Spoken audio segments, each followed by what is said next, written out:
하나님의 말씀은 요한복음 2장 1절에서 11절까지 말씀드렸습니다. 요한복음 2장 1절에서 11절까지 말씀 제가 봉독해 올립니다. 2장 1절 사흘 되던 날에 갈릴리 가나에 혼인이 있어 예수의 어머니도 거기 계시고 예수와 그 제자들도 혼인의 청함을 받았더니 포도주가 모자란지라 예수의 어머니가 예수에게 이르되 저희에게 포도주가 없다 하니 예수께서 가라사대 여자여 나와 무슨 상관이 있나이까 내 때가 아직 이르지 못하였나이다. 그 어머니가 하인들에게 이르되 너희에게 무슨 말씀을 하시든지 그대로 하라 하니라. 거기 유대인의 결례를 따라 두세 통 드는 돌 항아리 6이 모였는지라. 예수께서 저희에게 이르시되 항아리에 물을 채우라 하신즉 아구까지 채우니 이제는 떠서 연회장에게 갖다 주라 하시매 갖다 주었더니 연회장은 물로 된 포도주를 맛보고 어디서 났는지 알지 못하되 물 떠온 하인들은 알더라. 연회장이 신랑을 불러 말하되 사람마다 먼저 좋은 포도주를 내고 취한 후에 낮은 것을 내거늘 그대는 지금까지 좋은 포도주를 두었도다 하니라. 예수께서 이 처음 표적을 갈릴리 가나에서 행하여 그 영광을 나타내심에 제자들이 그를 믿으니라. 아멘.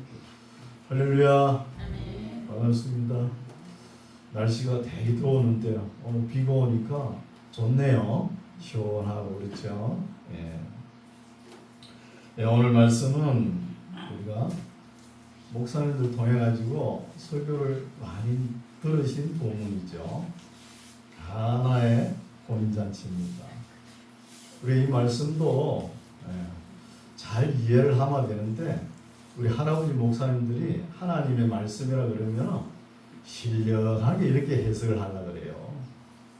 영의 해석하면서 여기에 나오는 물은 물입니다.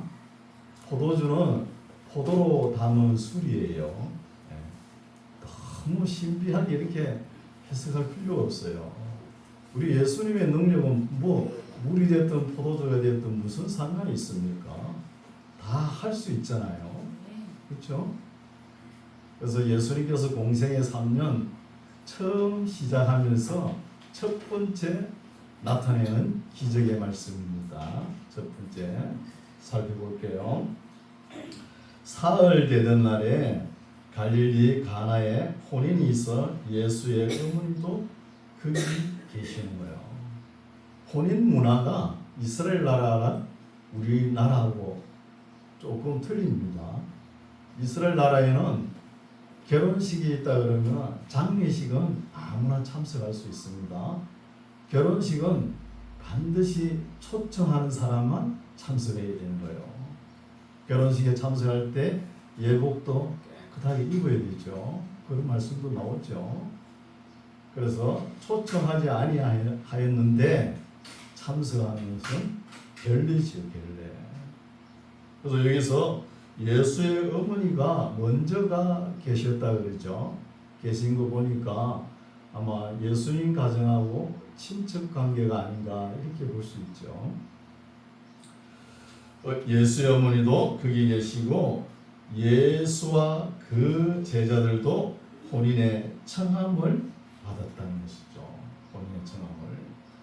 우리나라는 잔치를 하면은 손님들이 얼마나 올지 가늠할 수가 없죠. 결혼식이고 장례식이고 많이 오면 좋잖아요. 그렇죠? 그러나 이스라엘 나라는 초청한 사람들만 오기 때문에 장례식은 몰라도 결혼식에 손님들이 얼마나 올 것인가 이건 알 수 있을 거 아닙니까? 그런데도 음식을 준비하고 필요한 걸 준비했는데 오늘 본문에는 가장 중요한 술이 부족하다는 것이죠. 우리나라에는 잔치를 하면 막걸리를 많이 쓰죠. 그 옛날 시골에 처가지고 밑에서 제가 어릴 때 보니까 밀주를 담더래요. 밀주 담아가지고 그게 이제 손님 적재하다가 모자라면은 양조장 있잖아요. 양조장하고 연결을 시켜가지고 필요한 만큼 가져오고 이러더라고요. 그런 것을 볼 수 있죠. 근데 예수님께서 공생애 처음 시작하시면서 첫 번째 이적이 사물의 질을 변화시키는 이적입니다. 물이 포도주가 되는 것이죠.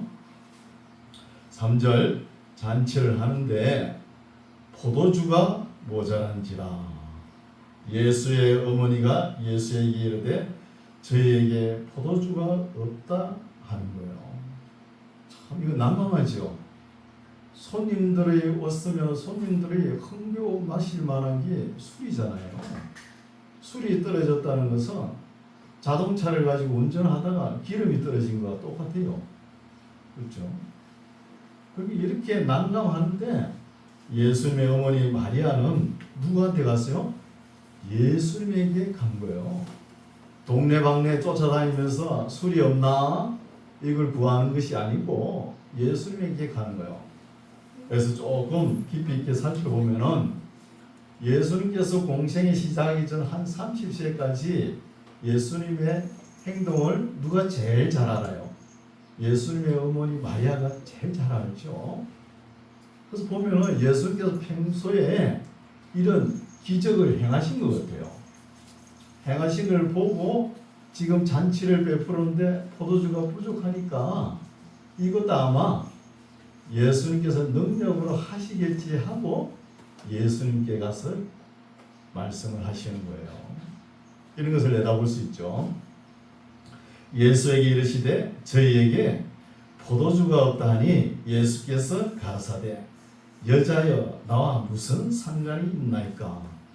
참 이 말씀도 읽을 때마다 우리 예수님이 보리장머리 없게 말이야 어머니한테 여자여라 이렇게 들을 수 있죠. 그래서 이 참 번역이 어렵습니다. 때로는 번역이 반역이라는 말도 있잖아요. 어려운 거예요. 여기서 여자여라는 단어는 헬라어로 기나이라는 단어예요. 이거는 왕후를 부를 때 쓰는 말이에요. 그러니까 존칭어입니다. 존칭어.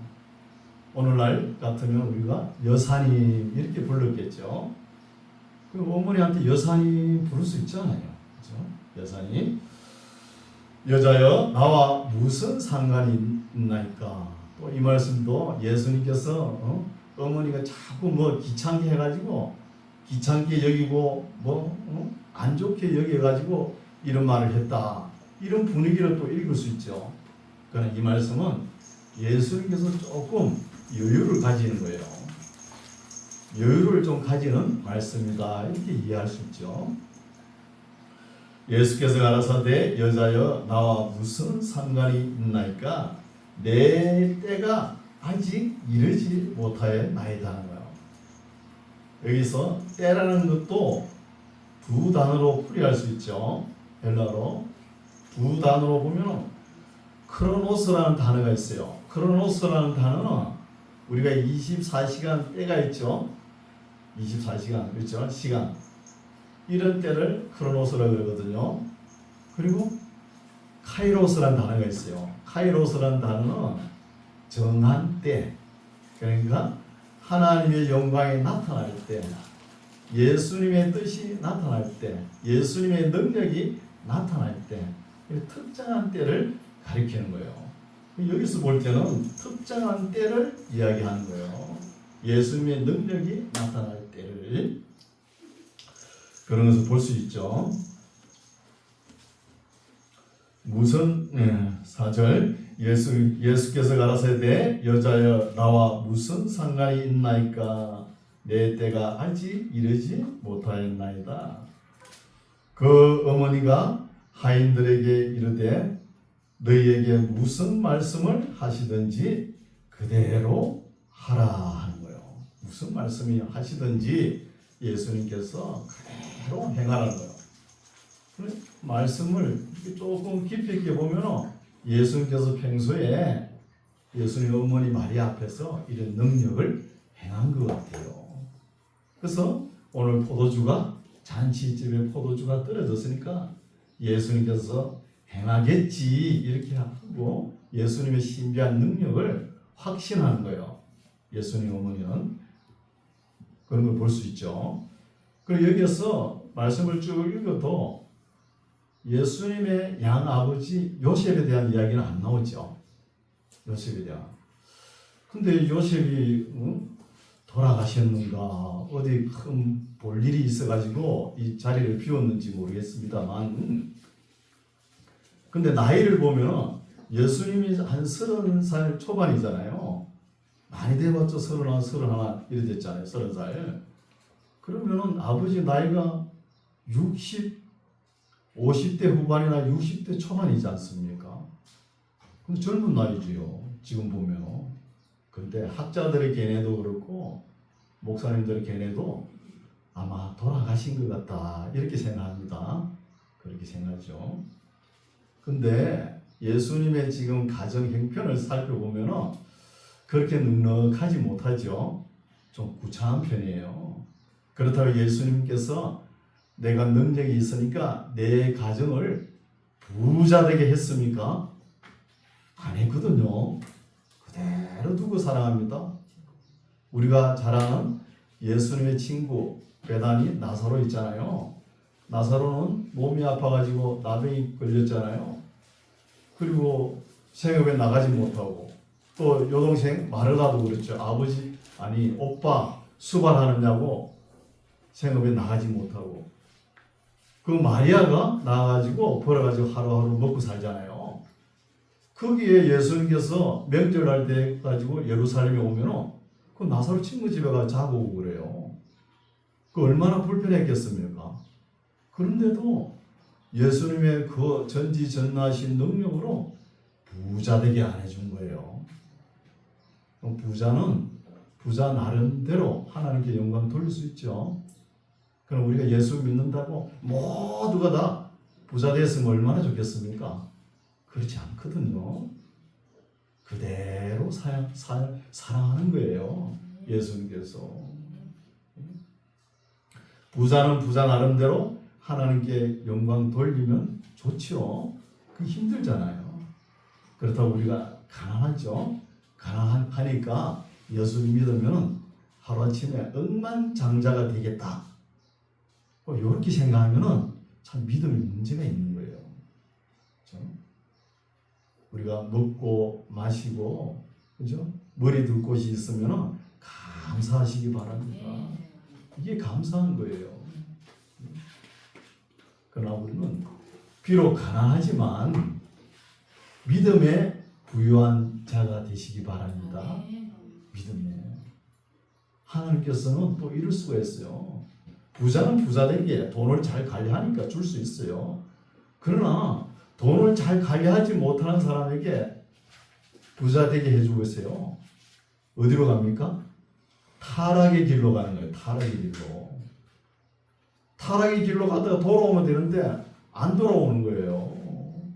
그게 문제인 거예요. 오늘날 우리나라는 어때요? 얻어먹어도 굶어 죽지는 틀렸잖아요. 굶어 죽기는. 그렇죠. 복지제도가 잘 돼 있지 않습니까? 굶어 죽기는 틀린 거예요. 그래서 가난해도 감사하시기 바랍니다. 이런 말씀을 하고 싶은 거예요. 6절 거기 유대인의 결례를 따라 두세 통 드는 통에 한 2만 정도 들어가는 돌 항아리 6이 놓였는지라 예수께서 저희에게 이르시되 항아리에 물을 채우라 하신즉 아구까지 채우니 이제는 떠서 연회장에게 갖다 주라 하심에 갖다 주었더니 예수님께서는 능력을 행하실 때 사람들이 다 보는 앞에서 합니다.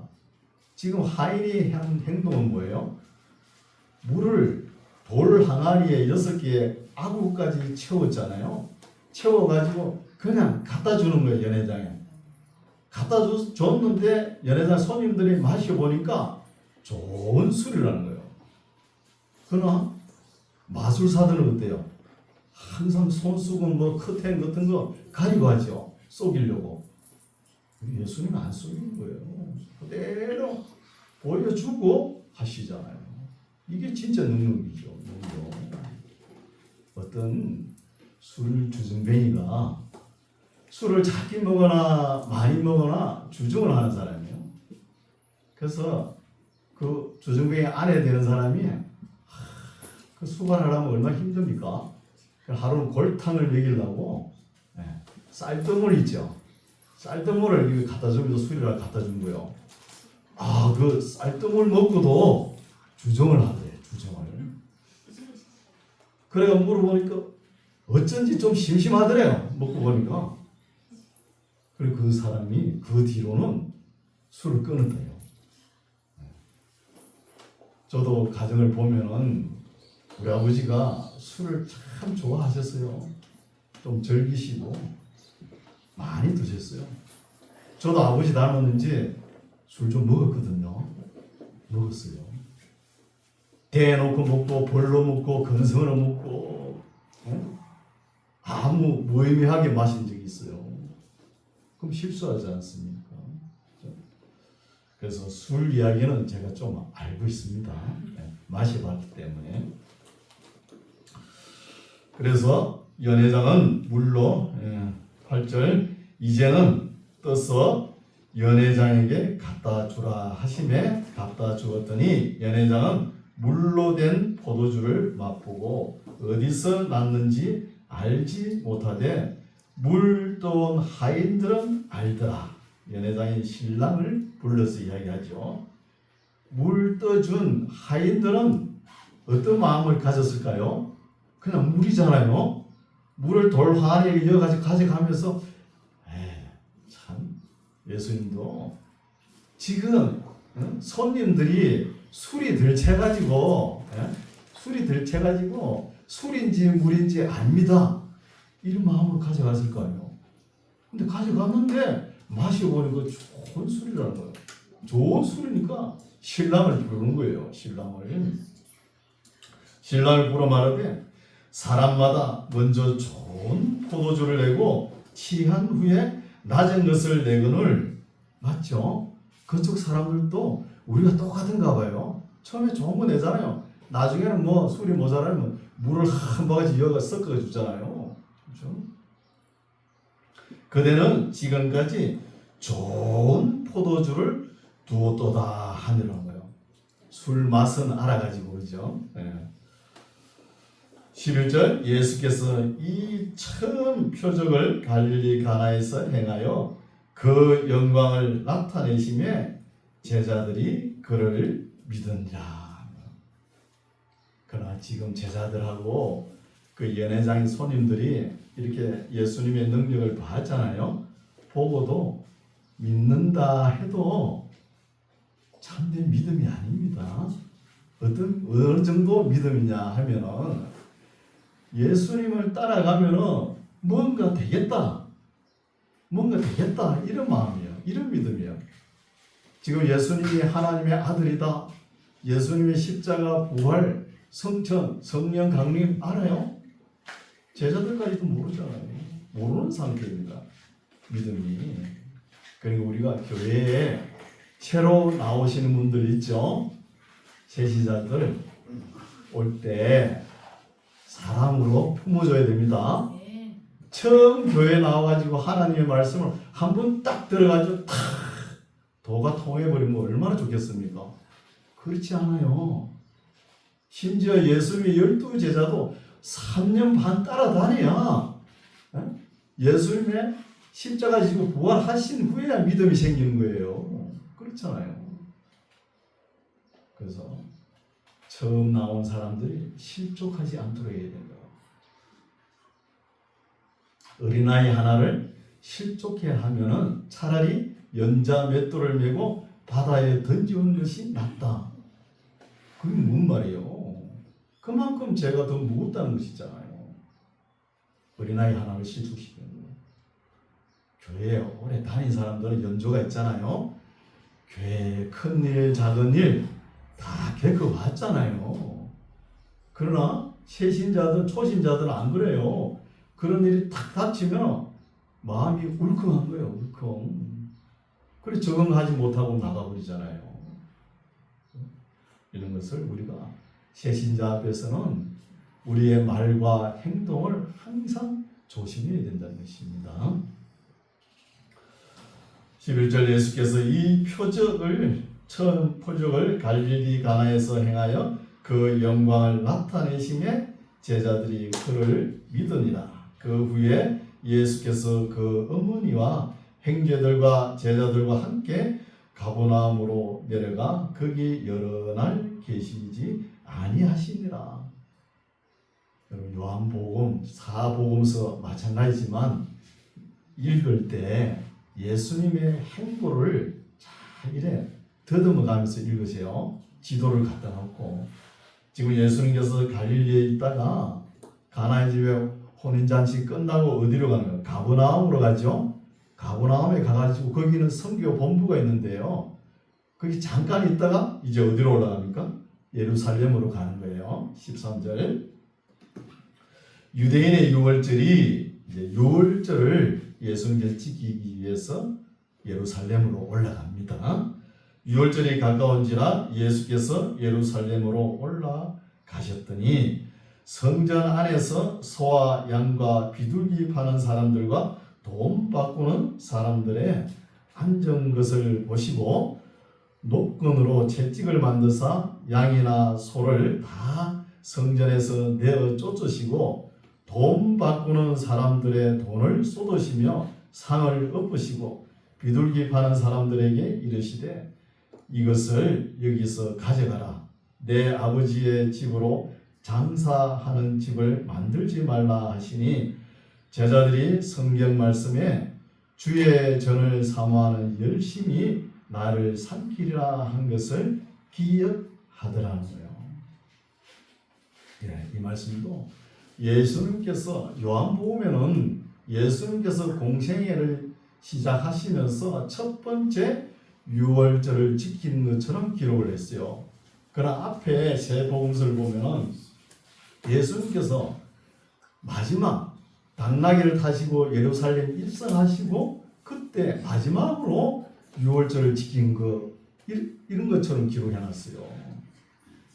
그러니까 이 참 번역이 어렵다는 것입니다. 번역이 우리가 보는 관점에서는 아니 요한복음은 처음에 유월절을 지키는 거고 앞에 세 복음서는 마지막 유월절을 지키는 것 이렇게 기록되어 있던 거예요. 그런 것을 느낄 수 있습니다. 그래서 예수님께서 예루살렘 성전의 유월절을 지키기 위해서 가보니까 장사를 하려고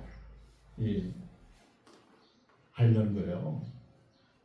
장사를 하려고 점포를 벌려놓은 것처럼 그런 거예요. 소, 양, 비둘기를 갖다 놓고 또 한쪽에서는 돈 바꾸는 사람이 있는 거예요.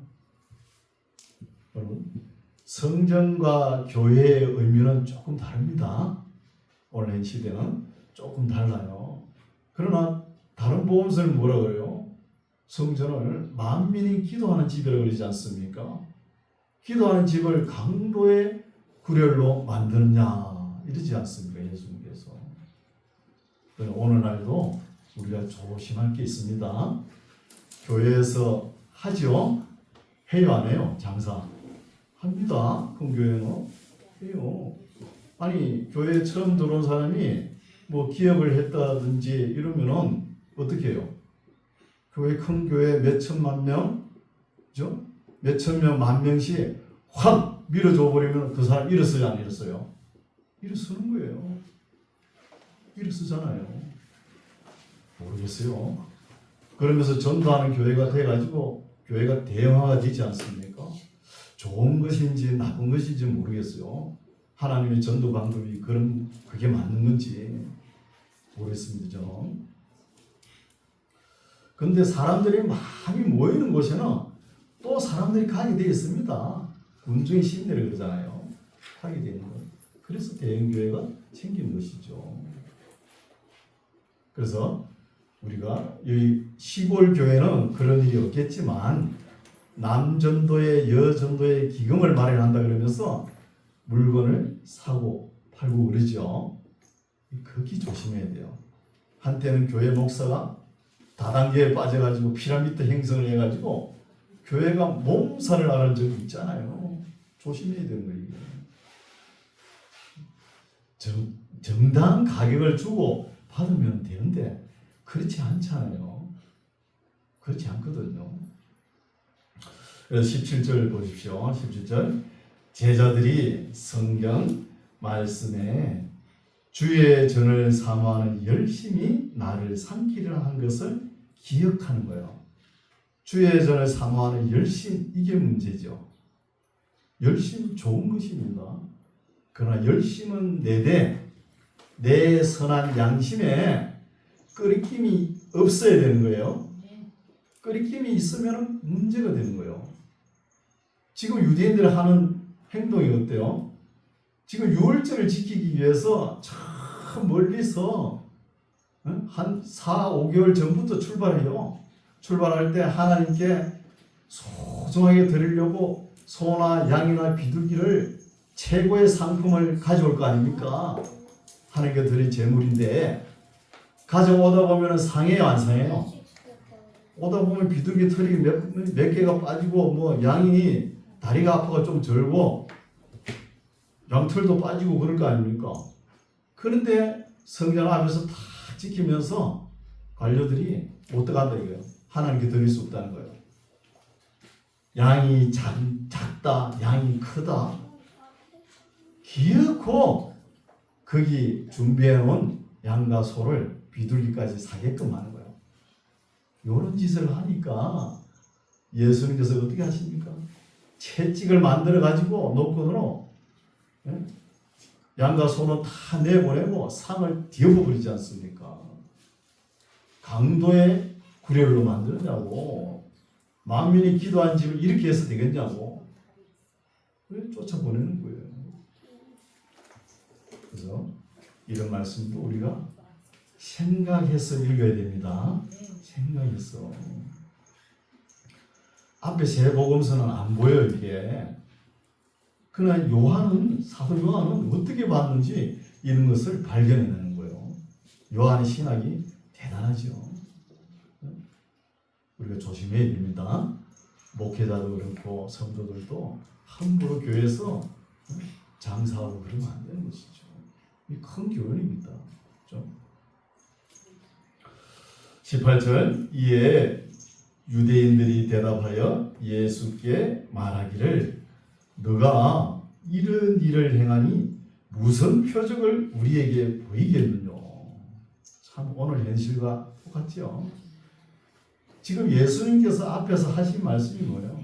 하나님의 성전, 만민이 기도하는 집을 이렇게 해서 되겠느냐?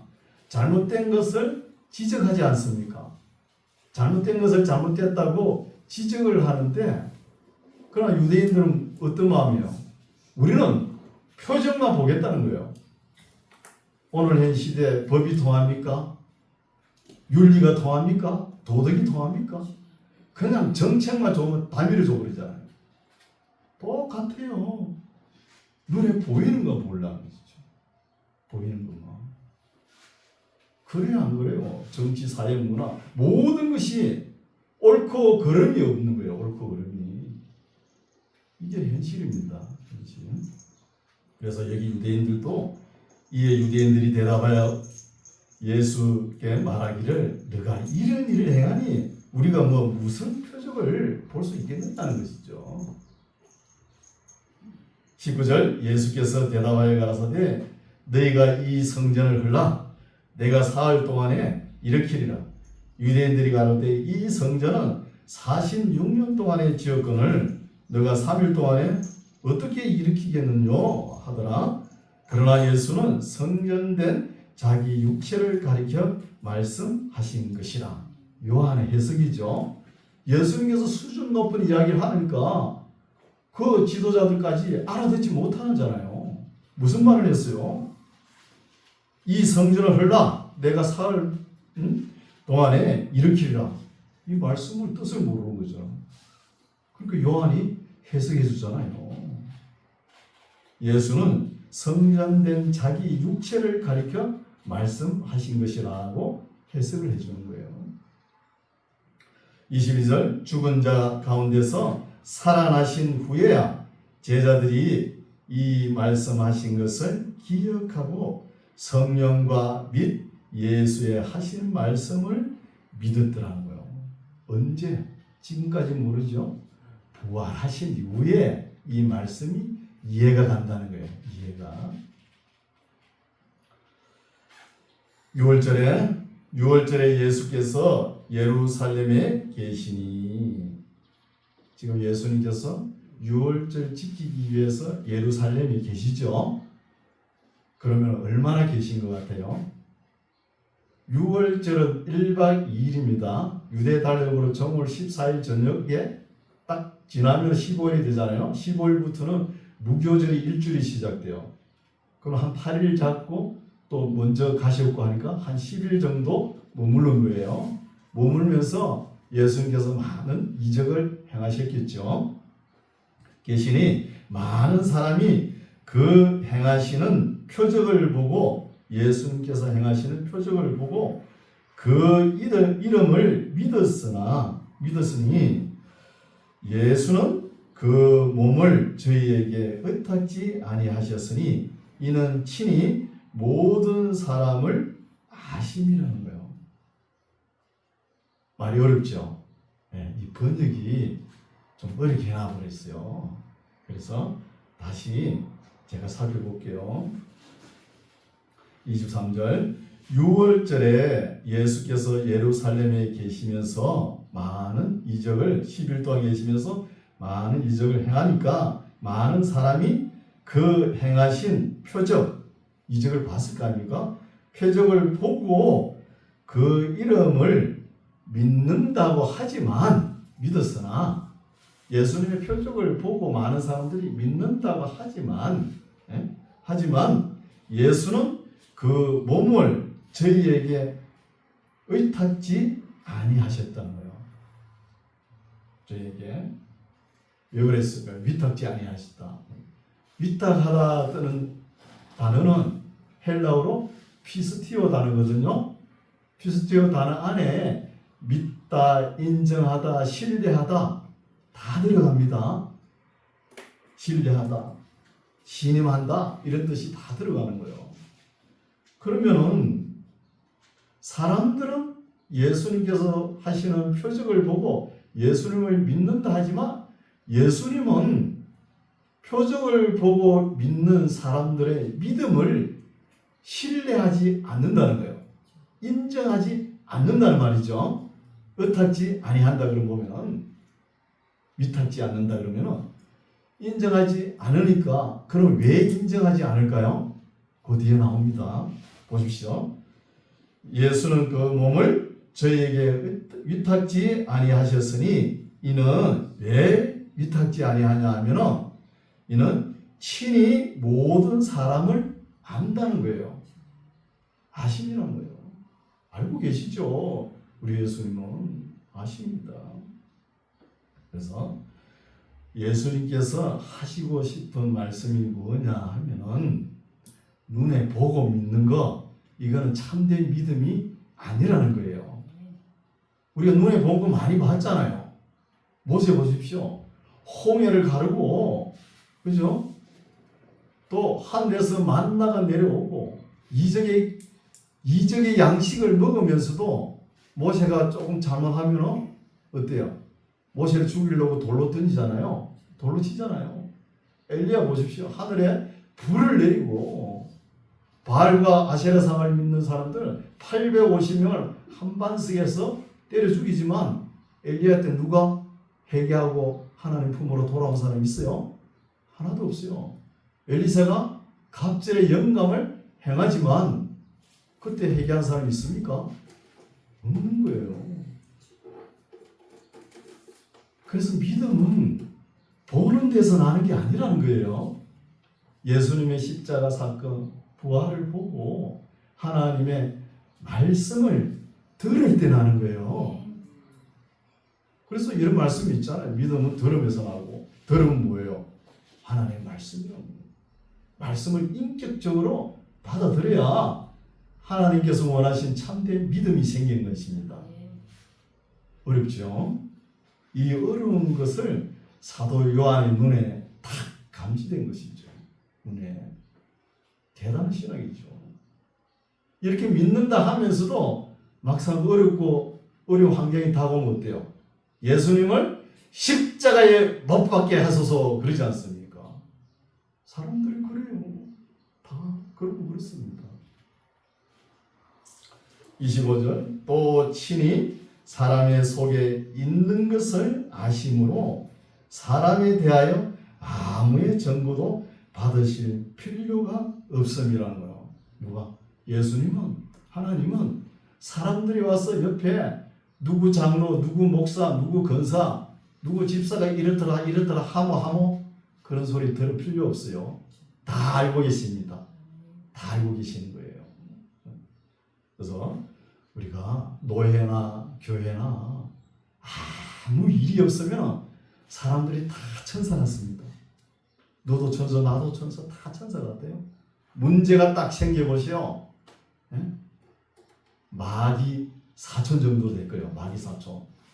마귀 짓을 하고 있다는 거예요. 그래서 사람은 믿음의 대상이 아닙니다.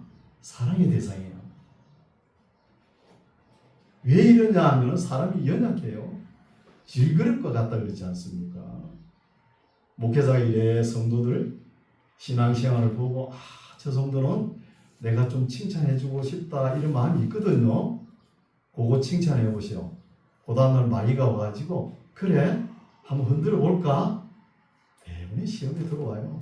그 시험을 이겨내야 되는데 못 이겨내면 어떡합니까? 교회를 나가버리잖아요. 그래서 목회자들이 자랑하고 싶은데도 못해요. 그런 심정이에요. 그래서 이런 말씀들이 요한의 시각에 딱 보이는 거예요. 요한 시각. 안희숙 여사가 지은 걸을 수 있지 책 나왔죠. 읽어보셨나요? 오래됐는데. 사람이 돼가지고 걸을 수 있나? 걸을 수 있습니다. 걸을 수 있는 거예요. 사람이 돼가지고. 연약하니까. 여러분 러시아 시인 푸시킨 있죠. 푸시킨. 삶이 그대를 속일지라도 슬퍼하거나 노여워하지 말지니라 그러죠. 삶이 뭐예요? 사람입니다. 사람이 또 때로는 슬프게 하는 것이죠. 그렇다고 노엽게 하지 말라는 거예요. 노여워하지 말라는 것이죠. 예수님도 보십시오. 베드로가 3번 부인할 줄 알았어요? 몰랐어요? 다 하시는 거예요. 다 알고 있으면서도 어떻게 해요? 베드로를 사랑하지 않습니까? 내 양을 치라 내 양을 먹이라 하면서 찾아오지 않습니까? 사람은 그렇고 그렇습니다. 그러니까 우리도 예수님처럼 사랑해야 돼요. 사랑할 수밖에 없는 거예요. 참 사람만큼 믿을 거 신뢰할 거 못 됩니다. 사람은 사랑할 뿐이에요. 사랑할 뿐. 그래서 우리는 대개 보면은 눈먼 사랑을 많이 하죠. 눈먼 사랑. 눈먼 사랑을 하다가 좀 실망이 되면 어때요? 속에서 뭐 보글보글 끓죠. 참 높은 사랑을 하세요. 예수님처럼 그냥 품어버리면 되는 거예요. 네, 오늘 말씀 여기까지인데 어떻게 읽어보니까 상당히 차원이 높죠. 사도 요한이 사랑의 사도잖아요. 대단한 신앙입니다. 사도 요한은. 앞에 세 복음서도 다 마가, 누가, 그죠? 마태도 아주 훌륭하지만 그보다도 사도 요한이 진짜 훌륭한 것이죠. 사복음서 중에 이 요한복음을 빠뜨리면 읽으면 많아요. 굉장히 중요한 거죠. 그래서 지금 사람들은 예수님의 표적을 보고 믿으니라 이러죠. 그러나 그 믿음을 예수님은 신뢰하지 않고 인정하지 않는 거예요. 그럼 우리는 어떻게 해야 돼요? 예수님께서 인정하는 믿음을 가져야 되는 거예요. 가지려면 항상 하나님의 말씀을 떠나지 말고 거룩한 삶을 살아서 먼 훗날 예수님께서 앞에 오실 때 우리의 믿음을 보여주는 저와 여러분 되시기 바랍니다. 기도하겠습니다. 주님께서는 혼인잔치에 초대되어서 어려운 문제를 해결해 주시고 하나님의 집이 장사하는 집이 되지 않기를 원하시고 6월절 동안에 많은 이적이 나타나므로 사람들이 믿는 척 했지만 예수님은 그들을 별로 신뢰하지 않았다는 말씀을 새겨봅니다. 자비로우신 하나님 아버지, 요한의 증언을 통해서 우리가 예수님을 좀 더 바르게 알아갈 수 있도록 지혜를 주시고 말씀을 열어 깨닫게 하여 주시옵소서. 예수님 이름으로 기도드립니다. 아멘.